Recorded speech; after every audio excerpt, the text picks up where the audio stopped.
شروع اللہ کے نام سے جو بڑا مہربان نہایت رحم والا ہے۔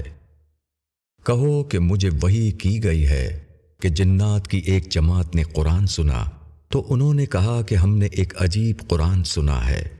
جو ہدایت کی راہ بتاتا ہے، تو ہم اس پر ایمان لائے اور ہم اپنے رب کے ساتھ کسی کو شریک نہ بنائیں گے۔ اور یہ کہ ہمارے رب کی شان بہت بلند ہے، اس نے نہ کوئی بیوی بنائی ہے اور نہ اولاد، اور یہ کہ ہمارا نادان شخص اللہ کے بارے میں بہت خلاف حق باتیں کہتا تھا، اور ہم نے گمان کیا تھا کہ انسان اور جن خدا کی شان میں کبھی جھوٹ بات نہ کہیں گے، اور یہ کہ انسانوں میں کچھ ایسے تھے جو جنات میں سے بعض کی پناہ لیتے تھے،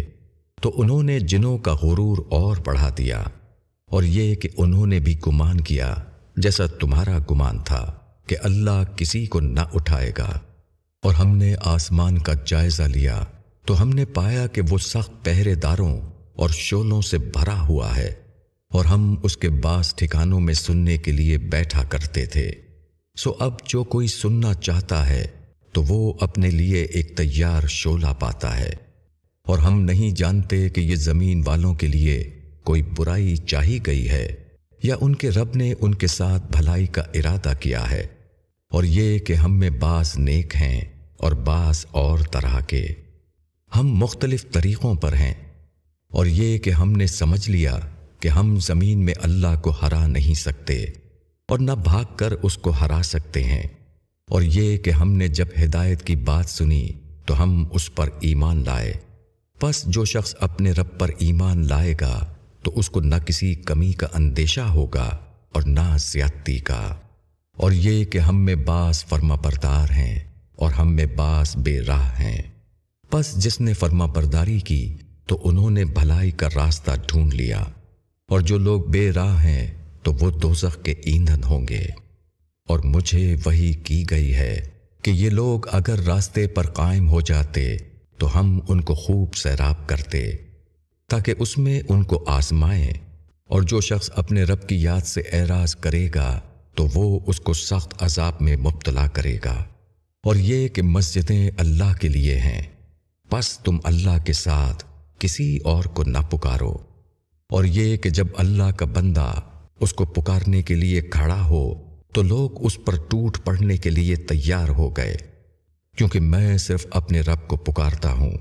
اور اس کے ساتھ کسی کو شریک نہیں کرتا۔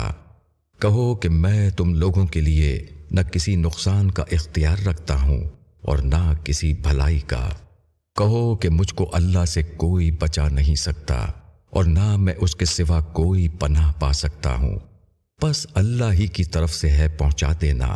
اور اس کے پیغاموں کی ادائیگی ہے۔ اور جو شخص اللہ اور اس کے رسول کی نافرمانی کرے گا تو اس کے لیے جہنم کی آگ ہے جس میں وہ ہمیشہ رہیں گے،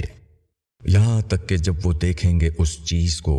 جس کا ان سے وعدہ کیا جا رہا ہے تو وہ جان لیں گے کہ کس کے مددگار کمزور ہیں اور کون تعداد میں کم ہے۔ کہو کہ میں نہیں جانتا